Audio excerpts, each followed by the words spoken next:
Now, Edward R. Morrow, and the voices of Thomas E. Dewey, Arthur Vandenberg, Herbert Hoover, Dwight D. Eisenhower, John Foster Dulles, Sam Rayburn, Joseph Martin, Walter Winchell, Charles Wilson, Warren Austin, Wayne Morse, the cab drivers of New York, the new Congress of the United States, and more than 40 other men and women in the news, in the fourth performance of Hear It Now, a full hour report on the week's news, presented tonight and every week at this time.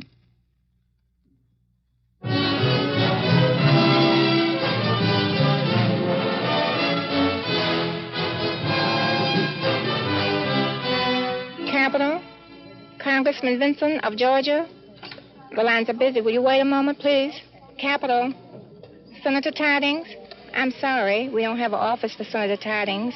It gives me great pleasure to present to you your Speaker and my Speaker, the Honorable Samuel Rayburn of Texas. You haven't got to worry about being hit by the enemy, killed by some bullet or some little person about 4 feet 5 inches come running a bayonet through you while you're asleep.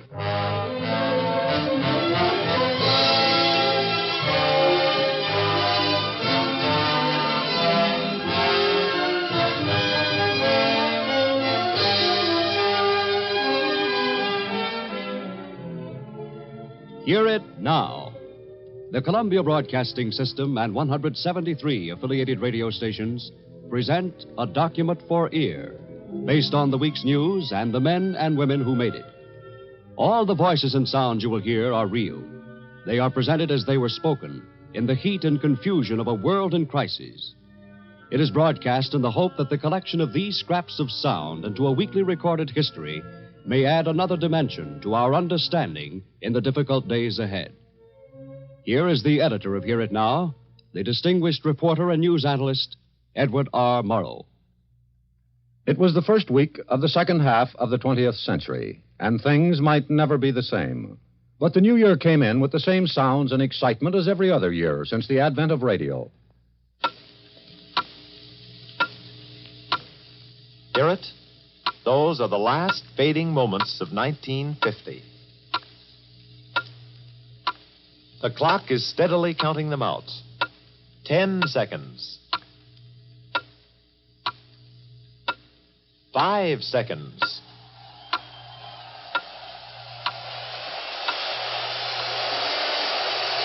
Happy New Year, everybody! The new year came in with a kind of brash bravado for a year of such gloomy prospect. But America gave it the full processing, from the horns to the $50 cover charge to the weird paper hats. At midnight, most people yelled, a few people prayed. And the bulletin that the Red Offensive in Korea had started had a tough time competing with Auld Lang Syne and the samba. In Washington, the hotels and nightclubs buzzed with the excitement of the new year and the new Congress. Many of the new senators and representatives were already there. On New Year's Day, still more arrived. And on Tuesday, the big hotels, the Wardman Park, the Statler, the Willard, and all the rest were jammed. As every hour on the hour, the long trains and double section of planes unloaded their cargo of congressmen, their secretaries, their wives, and their lobbyists. The Vice President's office. Thank you. Speaker Rayburn. The line is busy. Will you hold, please? Senator Wherry. Immediately, they started using Washington's most overworked utility, the telephone. Capitol, Congressman Vinson of Georgia. The lines are busy. Will you wait a moment, please? Capitol. Senator McMahon. That's busy. Will you wait? Capitol. Senator Tidings. Senator Tidings is not in this Congress.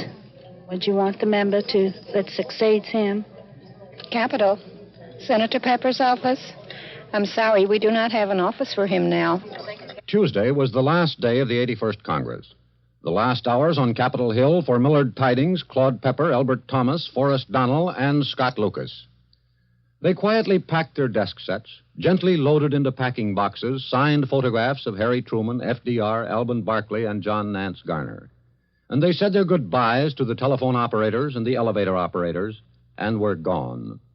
Senate Majority Leader Scott Lucas, whose defeat in Illinois was one of Harry Truman's most crippling reverses, went to the Senate floor on Tuesday and made this brief farewell. Mr. President, the most interesting and fruitful period of my life will be concluded on tomorrow. For 12 years, I've had the high honor of representing the state of Illinois in the foremost legislative hall in all the world. Tomorrow, I relinquish that trust. I return it to the people. They are the government. They give, they take away. May such a cherished and fundamental right remain inviolate forever. If so, this republic will approach immortality. I plead in this hour, in this desperate hour of our existence, that politics stop at the water's edge, both in the executive and the legislative branches of our government. Give us clear thinking, cool heads, high purpose, firm resolve, unselfish cooperation in the uncertain days ahead.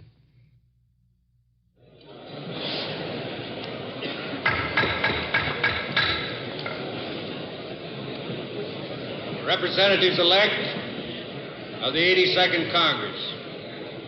This is the day fixed by the Constitution of the United States for the meeting of the 82nd Congress. Certificates of election covering 434 seats in the 82nd Congress have been received and are now on file with the Clerk of the House of Representatives. Members will please answer to their names to determine the presence of a quorum. The State of Alabama. Frank W. Boykin. Present. George M. Grant. Present. George On Wednesday, the 82nd Congress convened in its newly decorated chambers.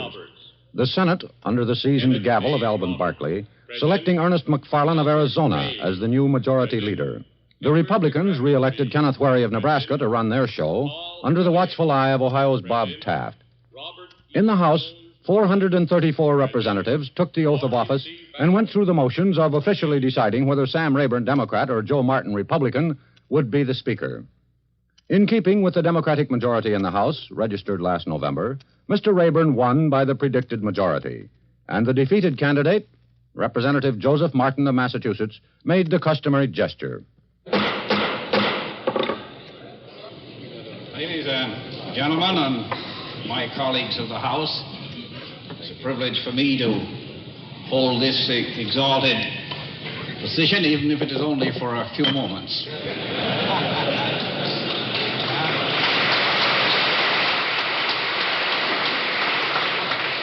That is one of the compensations of being a defeated candidate. They always let him come up and introduce the successor.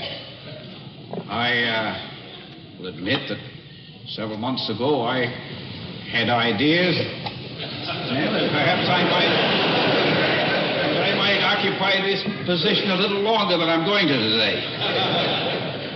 But the people of the country and you have ordained otherwise, and so it is a very happy privilege that I have this morning.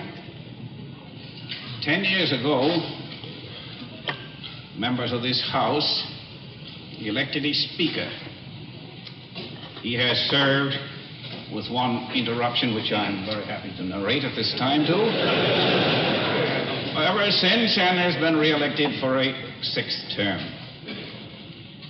On January 30th of this year, he will have served as Speaker of the House longer than any other man in American history. And so, ladies and gentlemen, without further ado, it gives me great pleasure to present to you your Speaker and my Speaker, the Honorable Samuel Rayburn of Texas. Only Henry Clay had sat in that Speaker's chair longer than Sam Rayburn. And in 3 weeks, even Mr. Clay's record will have been broken. Sam Rayburn had held the gavel that rapped for order the day after Pearl Harbor when war was declared. He had presided over much of the history of the last 10 years, and he asked his colleagues for unity in the new crisis. As Mr. Martin suggested, we live in troubled days. In my deliberate opinion, looking around the earth, everyone now living in any democracy where freedom and liberty still exist, live in the most dangerous time that they ever lived in or that anyone ever lived in since the foundation of this republic. So it behooves us to lay aside little differences,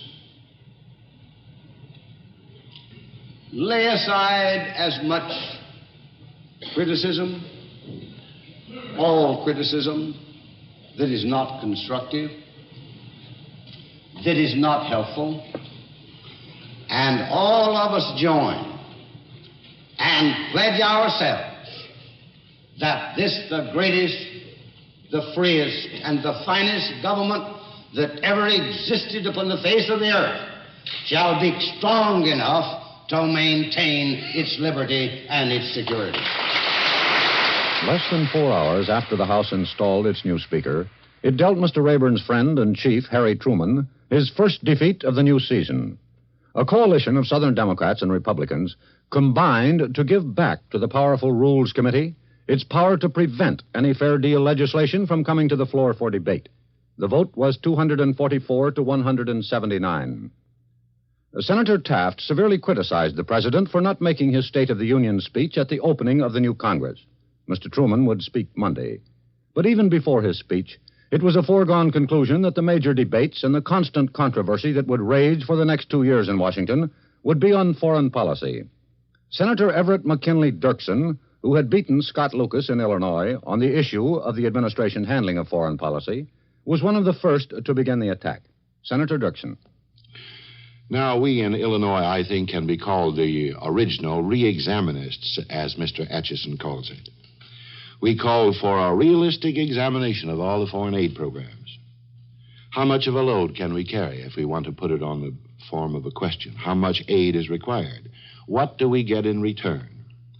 Have the folks abroad developed some self-reliance and some self-dependence?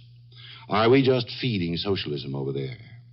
And are they willing to stand up in our corner and be counted? Official optimism, you know, sounds a bit stale, and fancy diplomatic language sounds just a little flat in the presence of young death on the hard earth of a foreign land. And too many households in America know what that means right now. Frankly, we're in trouble. This brave new world that we've talked about doesn't seem so brave just at the moment. And so it's time for hard thinking and for some plain talk, because it's the only way I know that will dispel the fog and demolish some of these bankrupt illusions of ours. Senator Dirksen asks rhetorical questions in order to make his point. His fellow senator from Illinois, Paul Douglas, a Democrat, former college professor and Marine combat veteran, says what he thinks we ought to do. I think we should serve notice to Russia and its satellites that the next move by a Russian satellite will be regarded as a move by Russia itself, and that we will then unleash upon Russia all the force which we possess. We have been too tolerant and too forgiving with the Russians. We have treated the invasion by the North Koreans as an isolated act, although it was Russian-directed and Russian-controlled. We have treated the invasion by the Chinese communists as an independent act, although we know it has been directed and aided by Russia. We should go on the principle of 3 strikes and you're out. Everywhere the cry was for national unity, but there was no unity. One of the big decisions to be made in Washington would be the Republican choice for the highly coveted vacant seat on the Foreign Affairs Committee. One of the candidates for this post was Wayne Morse of Oregon. Obviously, Dirksen did not speak for Senator Morse, who this week said, "The great issue that faces the 82nd Congress will be the historic debate on foreign policy. I'm sure it will proceed with the very beginning of the Congress. It is an issue which I think will determine the destiny of America. I think it is an issue that will determine the survival of the Republican Party. An issue as to whether or not we're going to follow the sound foreign policy philosophy of that great giant statesman from Michigan, Arthur Vandenberg, or whether the Republican Party is going to revert to the isolationism of Herbert Hoover. I want to say that it is an issue that is going to determine the survival of America, because if we walk out on the moral obligations of the North Atlantic Pact, if we follow the recommendations of Herbert Hoover and accept his false assumption that America can remain secure and hide behind the Atlantic and Pacific Oceans. I think in the next few years we will find ourselves engaged in a death struggle with Russia, with serious doubts as to whether or not we can win that war alone. Aside from Korea, the biggest question mark in Washington this week was the Republican Party and the foreign policy it will adopt. This will go a long way in determining the future of the GOP, of this nation, and the world. For that reason, later in this program, we shall attempt a brief study of the conflict within the Republican Party in the voices of Hoover, Dewey, Dulles, and others. This week, the office holders were not the only ones who came to Washington. There were also those constituents seeking jobs. The offices of the new congressmen were lined with old friends and slightly familiar faces who make the endless pilgrimage to Washington in search of jobs, contracts, and the usual variety of special favors. The senator or congressman who forgets today may be reminded in November. This ancient American custom is not limited to the nation's capital. It goes all the way down to the county, where even the sheriff is plagued with as many old friends and favor seekers as the Speaker of the House. Raise your right hand, if you will, Sheriff. I do solemnly swear. Sam Rayburn, for example, was not the only Texan who took an oath of office this week, nor was he the only one with problems. We put our microphone in the office of a newly elected Texas sheriff. Of the United States and of this state, and I furthermore solemnly swear that I have not directly or indirectly paid, offered, or promised to pay, contributed, nor promised to contribute any money or valuable thing, or promised any public office or employment as a reward for the giving or withholding a vote at the election at which I was elected. So help you God. I do. We have agreed to forget the sheriff's name and county, but we listened to a few of the people who elected him. January 2nd, 1951, Inauguration Day, deep in the heart of Texas. Glad to see you get in office. Well, I am glad to be in the office.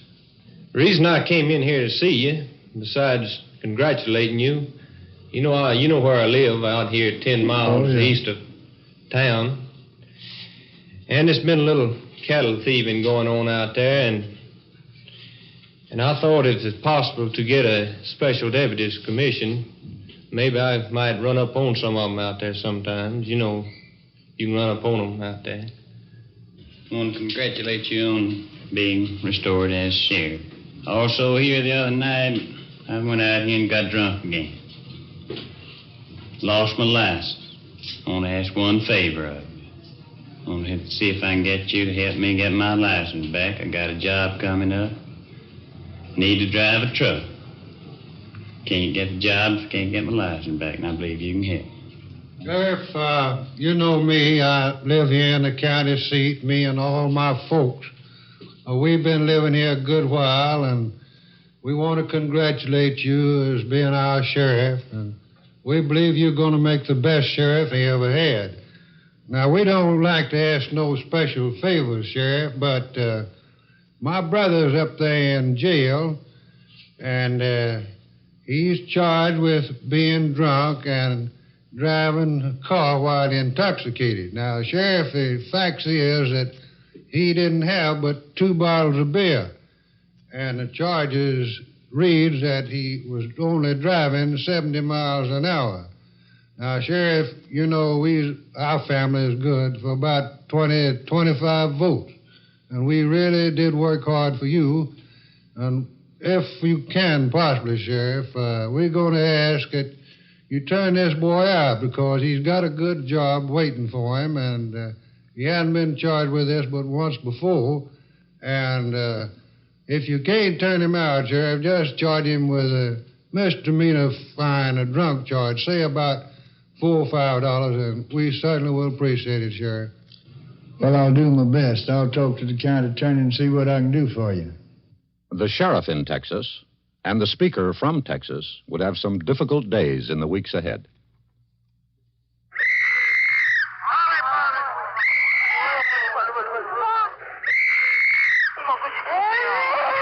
Your ear is tuned to Korea and the fall of a city, to the dissonant sounds of an MP's whistle and sobbing infants. as heavy trucks and tanks thunder across a bridge going south out of Seoul. In a 4-hour period on Wednesday, 30,000 refugees crossed that bridge and started the long trek south over the frozen roads. Just 1 week ago, General Matt Ridgway had established his new line across the Korean peninsula, had told Syngman Rhee he was in Korea to stay, told his troops they were not fighting to save a small, muddy village, but to determine whether ultimate war would be fought in the United States or elsewhere. On New Year's Eve, the Red Armies attacked. An American major reports. On the night of December 31st, we were occupying positions just a little ways south of the 38th parallel. A penetration was made near our left flank, causing the enemy to get into the valley behind the company, which was out on the outpost position. The United Nations line held for a time and then gave on the eastern sector. Our troops killed a lot of Chinese who were willing to swap men in a war of attrition at the rate of 10 of their men to 1 of ours, moved their mass of men across heavily mined fields, using the fallen as virtual stepping stones to cross over. On Tuesday, the enemy was 11 miles from Seoul. On Wednesday, they were preparing to enter the city as President Rhee departed and most of the city was burned. Flames lashed out in the abandoned city, and their crackle could be heard along with the guns of both the advancing troops and the retreating. That's a 5-year-old boy beside a bridge, screaming for his parents. About 5, carrying another child who was at 2. Seems to be lost. She's calling her son.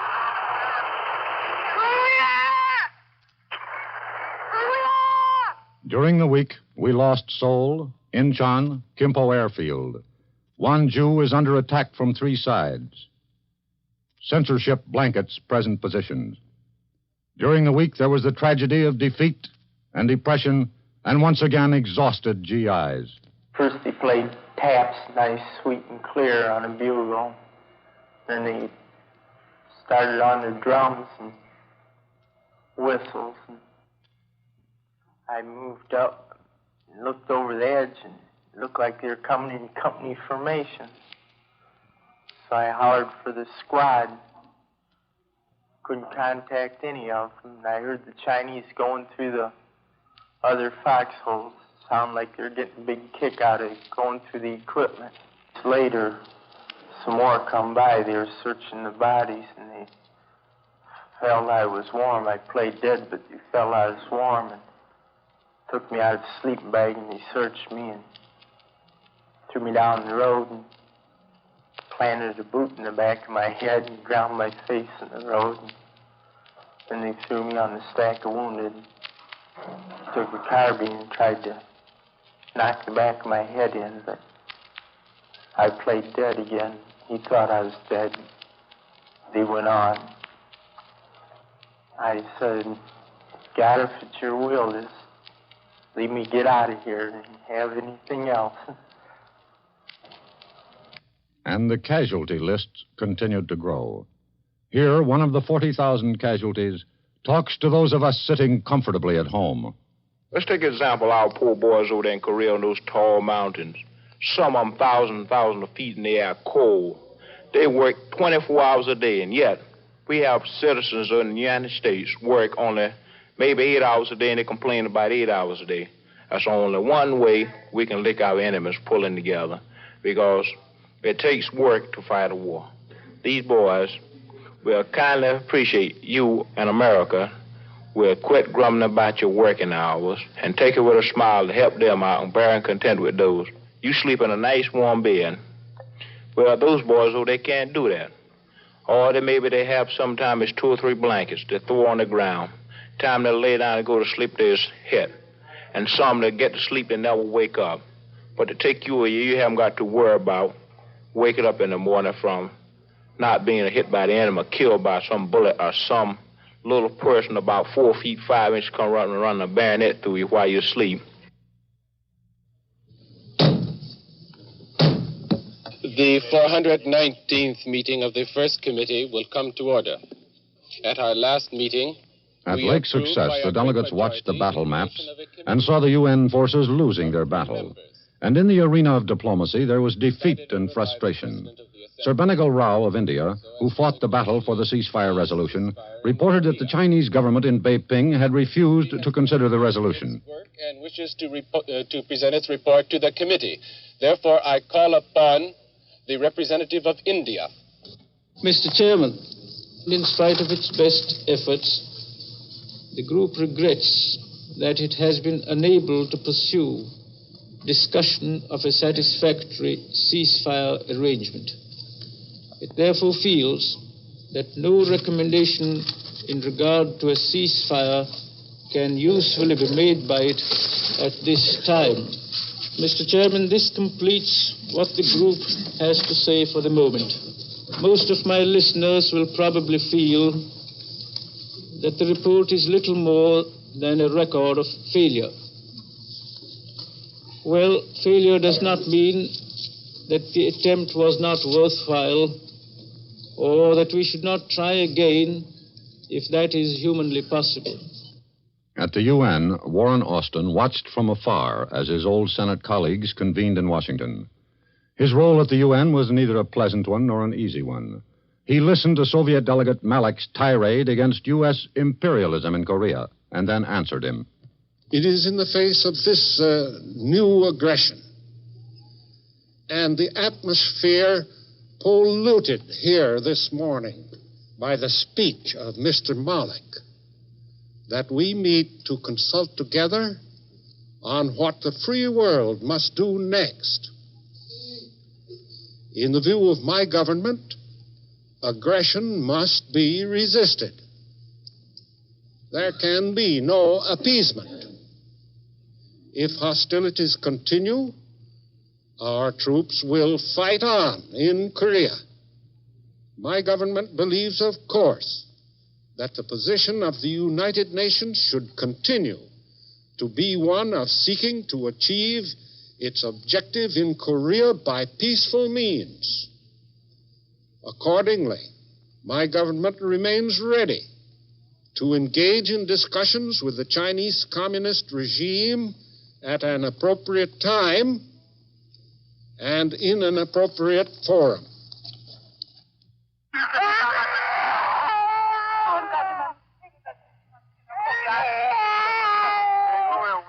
Voices filled with anger and frustration at the UN. The wailing of a child in Korea. Overwhelming odds and the prospect of more defeat in Korea. And the fall of the city of Seoul. Once, just a few months ago, the great symbol of United Nations strength in stopping aggression. Then, MacArthur and Walker's and the GI's victory. Now, burned and gutted. And for the second time, back in communist hands. And we are mindful of a poem titled Fall of the City by the noted American Archibald MacLeish. The sun is yellow with smoke. The town's burning. The war's at the broken bridge. There's nothing in this world worse, empty belly or purse, or the pitiful hunger of children, than doing the strong man's will.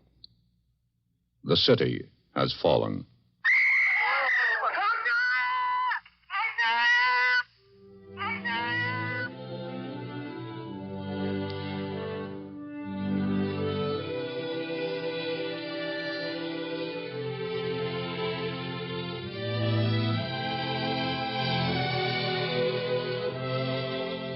You are listening to Hear It Now, CBS's weekly document for ear.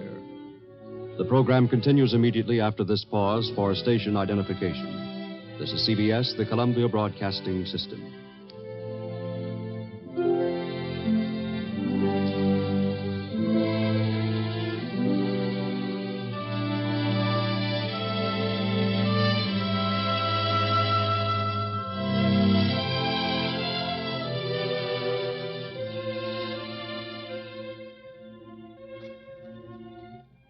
This is week number 1, 1951, on Hear It Now, a 60-minute review of the week's news told in the actual recorded voices of the men and women who made the news. Once again, here is the editor of Hear It Now, Edward R. Morrow. First, a personal note. before we continue with the second half of Hear It Now. A few seconds to say our gratitude to those of you who have written and wired us your encouragement and your criticism. This weekly hour of oral journalism was undertaken in the hope and belief that we might make some contribution toward the understanding of the confusing and complex issues that confront the nation. We're merely trying to record and relate the sounds of the week, important and otherwise. We're still experimenting.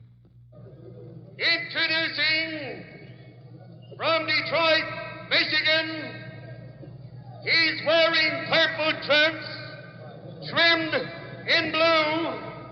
His weight, 210 pounds, 1/4, the Brown Bomber, Joe Louis. In Detroit on Wednesday, former champion Joe Louis took on Freddie Bishore. Less than halfway through the fight, there was a flash of the Brown Bomber of younger days. Joe snaps up a right uppercut, a left uppercut, and another right uppercut by Louis, a left hook by Louis. Bishore grits his teeth and goes in and runs into another left hook. That's thrown by Joe. A left hook and a right uppercut. Bishore's mouthpiece is out. He's in trouble. His face is a crimson smear. Joe lands a right uppercut, misses a right uppercut. A right hand to the body by Joe Louis. Another right to the body by Joe Louis. And the crowd goes wild. And Bishore's face is absolutely a gory mess. Louis won by a technical knockout in the fourth round. And in Portland, Oregon on Tuesday, an obscure boxer named Billy Smith took on an equally obscure light heavyweight named Moore. The unusual outcome of this bout contains a moral for all of us.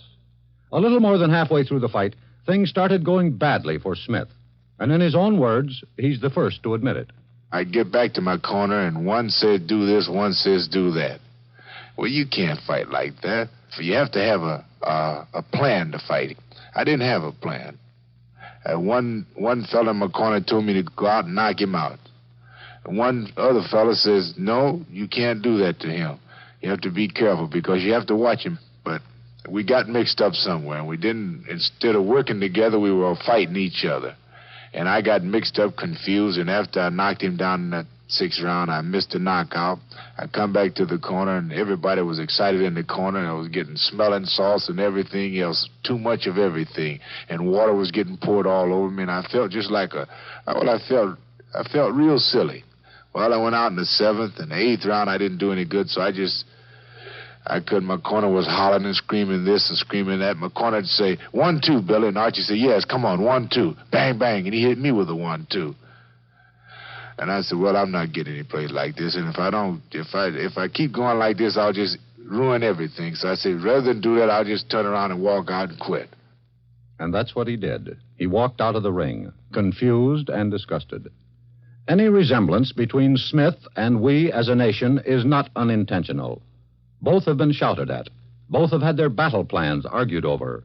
Both at times have been confused and disgusted. Like Smith, if we lower our guard, we shall certainly be hit. But unlike Smith, we cannot get out of the ring. For if we ever try to leave, we'll never be able to come back. Perhaps the best weak suggestion came from the National Arts Foundation. A blank record in jukeboxes for those looking for a nickel's worth of quiet. Slot machine manufacturers announced they were closing up shop. Some hopefully counted on switching over to war production. The New Year's Eve show in Trinidad's prison was a great success. That is, until one of the prisoners playing the role of a policeman failed to show up for the second act. He'd made a fast getaway. The sports writers were unanimous. Notre Dame's football team, the team of the year in '49, was the flop of the year in 1950.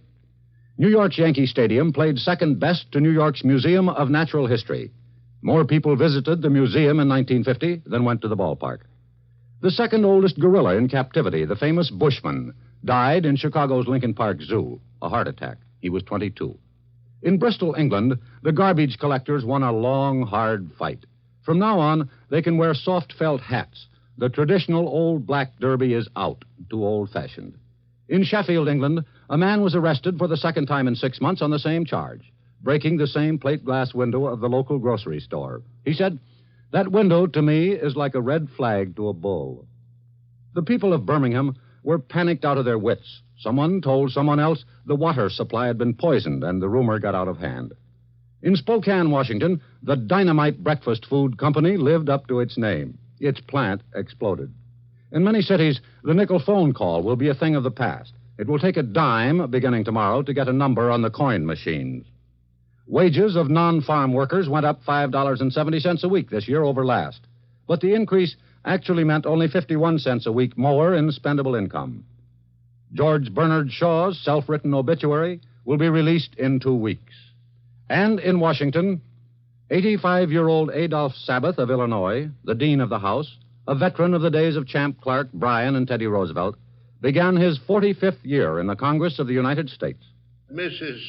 Sabath feels that I should quit. She felt so 6 years ago, 8 years ago. And it required the President Roosevelt then to tell her that I must run again. I want to please her, and I want also to do my duty towards my country that I love above anything else in the world. Anybody can start an argument in Washington. This week, the problem as to whether or not Russia definitely has the A-bomb came up. Republican Senator Brewster of Maine had stated that Carl Compton, the distinguished scientist, had indicated the Russians did not actually have an atomic bomb. Dr. Compton didn't remember having made such a statement. But reporters put the question to Atomic Energy Commissioner Gordon Dean. I haven't seen Dr. Compton's statement. I did see a statement attributed to him. I don't know what he said. Russia does have the bomb. When newsmen asked Mr. Dean how the United States was certain of this, Dean replied, Well, if I told you I knew precisely, then it would mean that we had a spy who was sitting next to Mr. Stalin's each morning at breakfast and talking the subject over with him. I don't think I should reveal the existence of that man.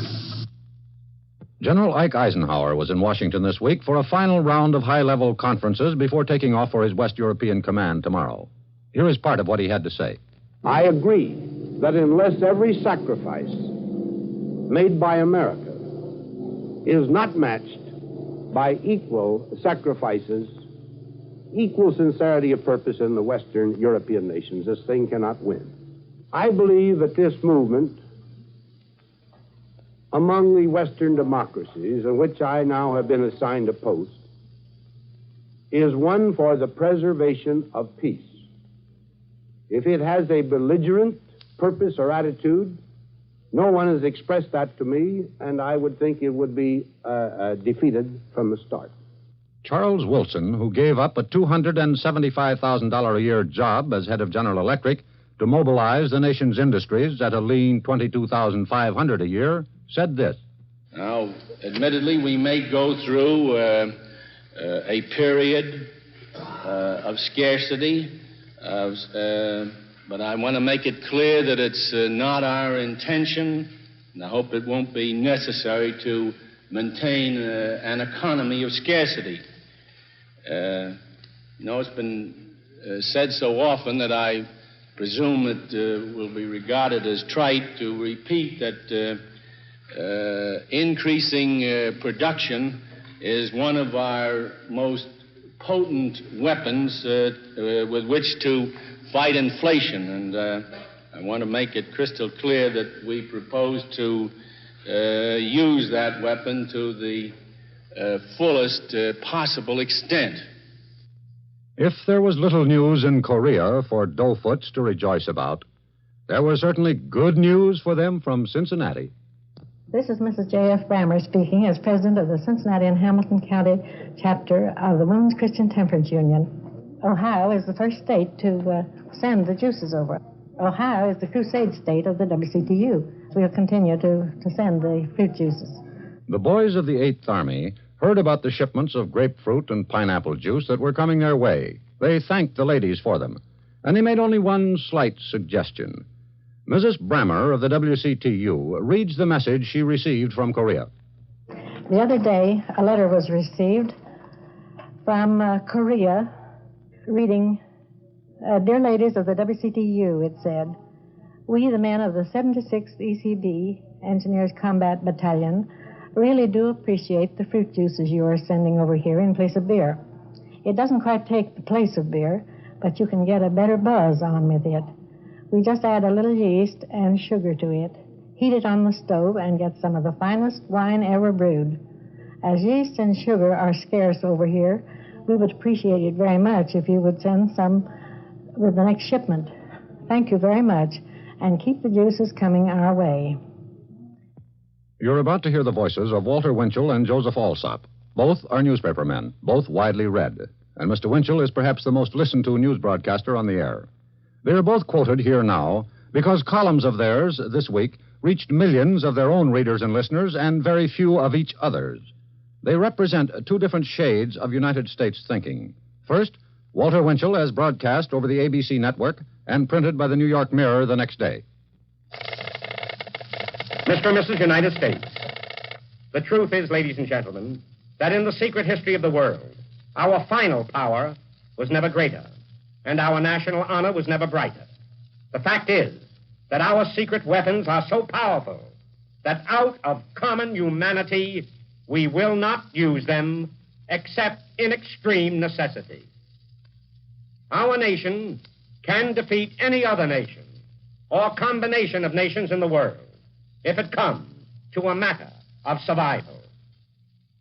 We not only can defeat the communists as a nation, we can obliterate the Russians as a people.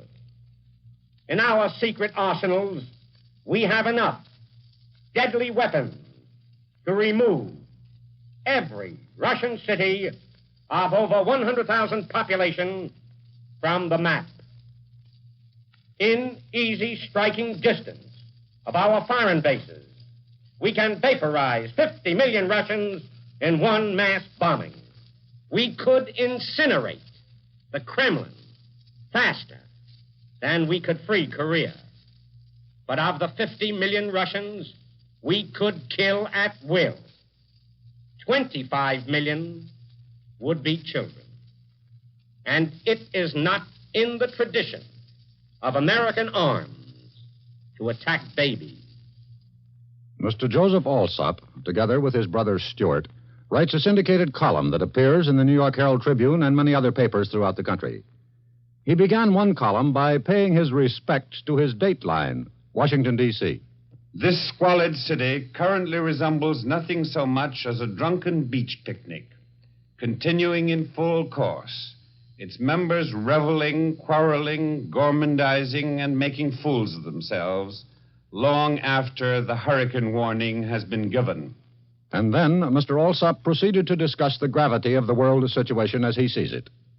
If it were not for the threat of Chinese invasion of Indochina, the whole Southeast Asiatic picture would now be hopeful and improving.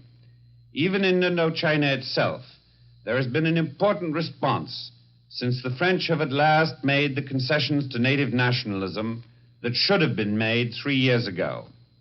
But all this hopeful process will be halted and reversed by the new step in the Kremlin's planned program of world aggression. And after Asia will come Europe, and then, perhaps following a pause while the storm gathers new force, the tidal wave will engulf this hemisphere. You can't make a livelihood on 3 days 1 week and 4 days the next. 4 days? As a union official, I'm just telling you that. Not all the great national debates are conducted in the forum of the U.S. Congress or on the editorial pages of the country's newspapers. Some of the most heated words, best logic, and often as not grotesque misstatements of fact can be heard on your own street corner. And the 20th century versions of the Clays, Lincolns, and Douglases are those pundits without portfolio or a place to park their taxicab. Traffic control in our large American cities has become a major problem for the private car owner as well as the taxicab driver. 3 of the worst trouble spots are New York, Chicago, and Los Angeles. We have recorded some rather divergent opinions of a few license holders in these cities. And as on the highway, the cab drivers seem to dominate the conversation. I think the greatest problem in the city of Chicago is jaywalking, which, in my opinion, is about the worst thing anybody can do. Double parking, for one thing. You can't squeeze through, and you're coming east of west, cars are parked. They're parked catty-cornered. They're not in close to the curb. And I really think that's a contributing factor to the bottlenecks in the city of New York. Having a cab in Los Angeles is really rough. It's really rough, believe me. Well, the worst spots in the city is the garment district. Well, if a truck ever pulls in, has got to drop off any packages or make a delivery there, you got time to crochet a sweater. Well, traffic moves much faster in L.A. than it does in Chicago. Waited about half a minute or so and still didn't move. It was a woman driver. So I blew the horn. She still didn't move. I blew the horn again. She didn't move. Finally, she got off the seat. She said, "What are you blowing your horn for?" I said, "Look, lady, you want me to send you a telegram? A telegraph runner?" She blew her top and I blew my horn. I believe that when a woman puts her hand outside of the open window, the only thing you can be sure of is that the window is open. Well, most of all, the police department, they're having a conversation on the street with somebody else instead of directing traffic. And if they were taking care of their business the way they should, traffic wouldn't be so bad. There's enough crazy drivers in the city of New York to aggravate anybody. Refuse to be aggravated. With newspapers and magazines, you can turn the pages of yesterday's editions and even last year's or the last decades and bring yesterday's issues and today's sharply into focus. We think that radio can do the same thing with sounds. Before we listen to the Republicans of the last 30 days, we should like to turn back in sound to Governor Dewey just after Harry Truman upset him in the 1948 elections. The Republican Party is split wide open. It's been split wide open for years. But we've been busy trying to gloss it over. We've tried to deny it to ourselves and to conceal it. That doesn't work. I am living evidence that it doesn't work. The Republican Party has not won a presidential election since Mr. Hoover defeated Al Smith in 1928. Since that time, Hoover, Landon, Wilkie, and Dewey have gone down to defeat at the hands of the Democrats. Although they did not win the 1950 elections, the Republicans made great gains, and right now stand an even chance of winning in 1952. Just the other day, a reporter asked Republican Senator Wherry if he wanted to impeach Mr. Truman. Let me ask you this, then. Do you think Mr. Truman should resign? Well, we'll take care of that in 1952. What's that? In the 18 months from this date, until the Republicans go to Philadelphia or wherever they choose for their convention, in those 18 months, the main issue in American statesmanship and politics is going to be foreign policy. If the Republicans are going to win in 1952, they will need the support and belief of the American voters on foreign policy. The Republican leaders claim that there is no unity in the administration's affairs of state. But the biggest lack of unity is within the GOP itself, where, since the Korean disaster of last month, a rift has developed which may eventually split the party wide open. To date, the major Republican debate has been in the voices of ex-President Hoover, Senator Taft, and Senator Wherry on one side, and Governor Dewey, John Foster Dulles, and Wayne Morse on the other. Let's listen to what they said. First, Mr. Hoover on December 20th. First, the foundation of our national policies must be to preserve for the world this Western Hemisphere Gibraltar of Western civilization. Second, we can, without any measure of a doubt, with our own air and naval forces, hold the Atlantic and Pacific Oceans with one frontier on Britain if she wishes to cooperate, and the other on Japan, Formosa, and the Philippines. John Foster Dulles, in a speech which he stated was not made in answer to Mr. Hoover, said this about the Gibraltar concept.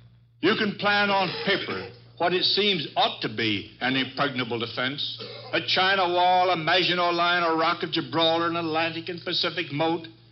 But the mood that plans such a defense carries within itself the seeds of its own collapse.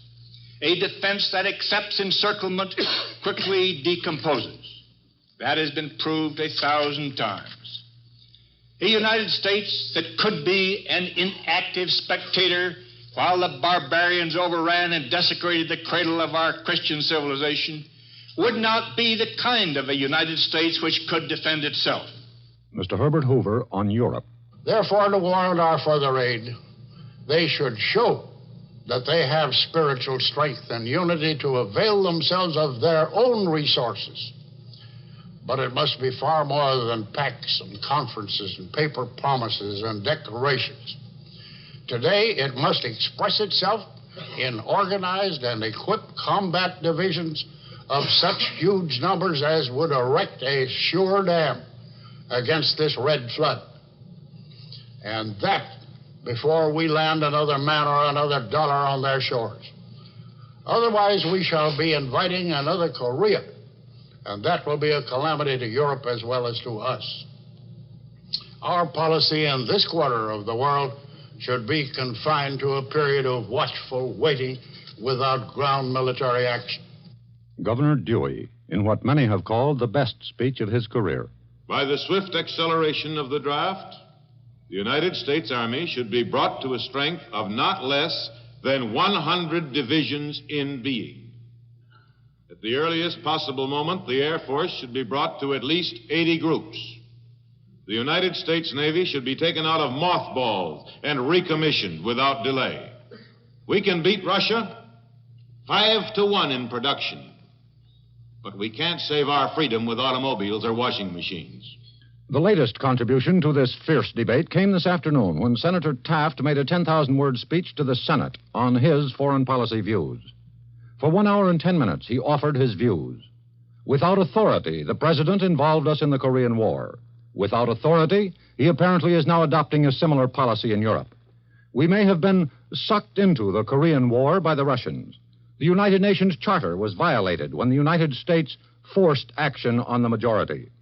The senator from Ohio said he doesn't want to abandon Europe, but the Atlantic Pact was a tremendous mistake, the greatest possible incitement to war. We have no business prodding the Europeans into a great military program. We have no business sending a big army over there. What we should do, says Taft of Ohio, is build a very strong air and sea force, make an alliance with a selected half-dozen countries, protect friendly island countries like Japan, the Philippines, Australia, Britain, and the others. If Russia realizes we have the power, their purpose for military aggression may well wither. The senator sees no conclusive evidence that Russia wants war. He feels the Truman administration has brought us to danger and disaster, pushed us nearer to a general war, threatened us with economic collapse because of big defense expenditures. As usual, there is disagreement between the senator from Ohio and the governor of New York. Unless we're going to shrink within our own borders and wait to be conquered by a communist world, we must boldly make decisions that will keep friends for our cause both in Europe and in Asia. Again, former President Hoover. We Americans alone, with our sea and air power, can so control the Atlantic and Pacific Oceans that there can be no possible invasion of the Western Hemisphere by communist armies. They can no more reach Washington in force than we can reach Moscow. Aside from the Hoover-Wherry-Taft faction and the Dewey-Dulles wing, there is also a group of Republicans trying to remain out of the ranks of the conservatives and non-interventionists. Among them, Henry Cabot Lodge of Massachusetts, Margaret Chase Smith of Maine, and Wayne Morse of Oregon, who speaks now. I have yet to discuss this matter with the first American military expert who tells me that we would be safe to adopt the isolationist philosophy that is coming to sweep the Republican Party. As far as my party is concerned in the 82nd Congress, we better have it out now, before 1952. Because if my party goes isolationist in the 82nd Congress, I have no doubt as to what the verdict of the American people will be in 1952. It will be anti-Republican. And I'm frank to say that if my party adopts an isolationist foreign policy and fails to recognize that our front line of defense now is Europe, fails to recognize that with the loss of Europe we will jeopardize the security of our own country, if my party follows that course of action, it should be defeated, as I'm sure it will be defeated in 1952. We have tried to bring you a brief version of the debate within the Republican Party, to reflect it rather than to participate in it. There are dangers in editing a man's voice, but we have tried to give you honest echoes of the principal spokesman in this controversy.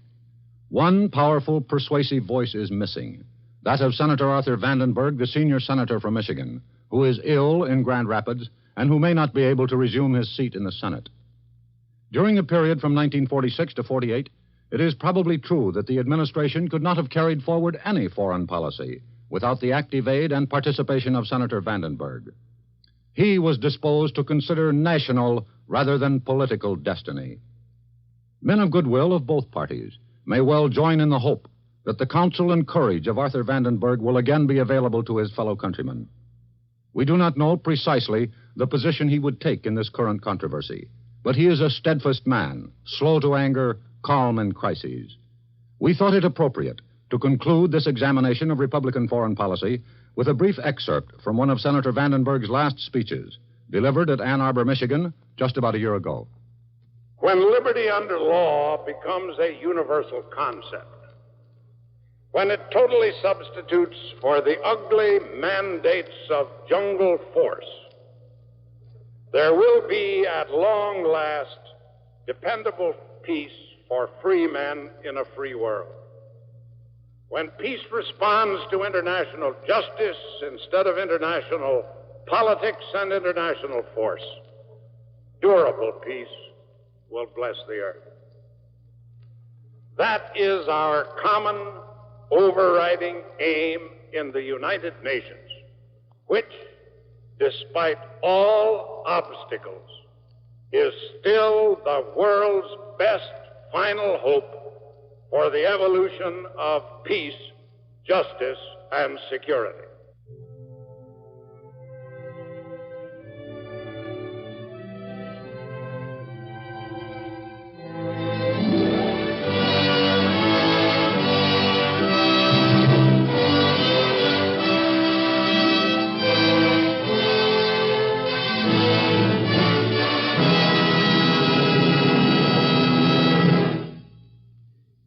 You have been listening to Hear It Now, First Week, 1951, presented by the Columbia Network tonight and every week at this time in the interest of a better informed America.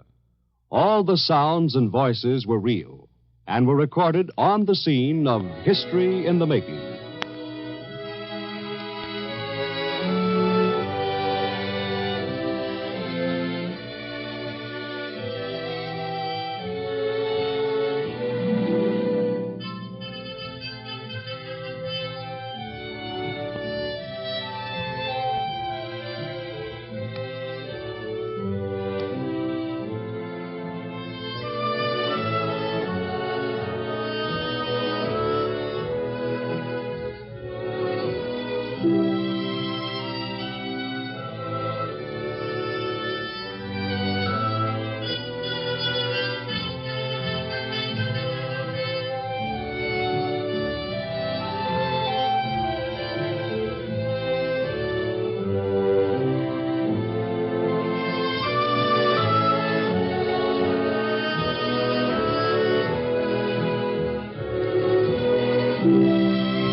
Hear It Now is edited and produced by Edward R. Morrow and Fred W. Friendly, and a CBS staff which includes Jesse Zausmer, John Aaron, and Joe Wershber. The Korean reports were gathered by CBS correspondents George Herman and John Jefferson in the field. Other portions of Hear It Now originated in New York City and at WTOP Washington, WKRC Cincinnati, WBBM Chicago, KNX Los Angeles, KCBS San Francisco, WKZO Kalamazoo, KOIN Portland, Oregon, WJR Detroit, KMBC Kansas City, WEEI Boston, and a radio station somewhere in Texas. Special acknowledgement is made to the British Broadcasting Corporation and United Nations Radio.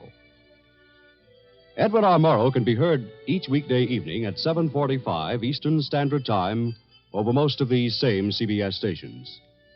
This is Olin Tice speaking.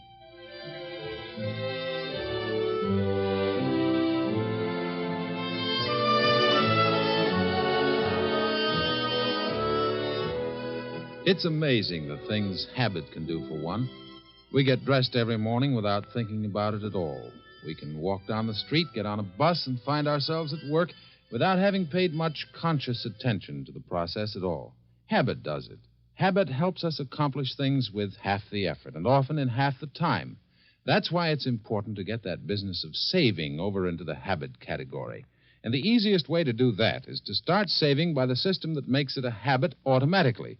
Sign up to buy United States savings bonds by either the payroll savings plan or the bond-a-month plan. And there's your habit all set and ready to go. Regularly, each week or each month, you'll be setting aside money for a bond or buying one without any thought, without any effort. It's a good habit. And remember, $1 free for every 3. Double inducement to buy bonds now. This is CBS, the Star's address, the Columbia Broadcasting System.